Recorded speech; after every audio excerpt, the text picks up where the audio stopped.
রাষ্ট্রপতি আব্দুল হামিদ সাহেব দেশ থেকে কিভাবে বের হলেন মধ্যরাতে? বিমানবন্দরে এত প্রশাসন থাকার পরেও কিভাবে উনি সেফ এক্সিট করতে পারলেন দেশ থেকে? এনসিপির নেতা আব্দুল হান্নান মাসুদের একটি পোস্ট থেকে জানতে পারলাম যে বিমানবন্দরের প্রশাসন তাকে আটক করছিল।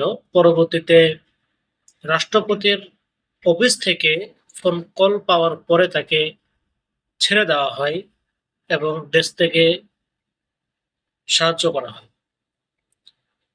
এই যে গণ অভ্যুত্থান, গণ অভ্যুত্থানের মানে কি এই ছিল যে জাস্ট একটা রাষ্ট্রের ক্ষমতা বদল হওয়ার পরে তাদেরকে সেফ এক্সিট দিয়ে দেশ থেকে বের করে দাও? একটা হত্যা মামলার আসামি কিভাবে দেশ থেকে বের হতে পারে?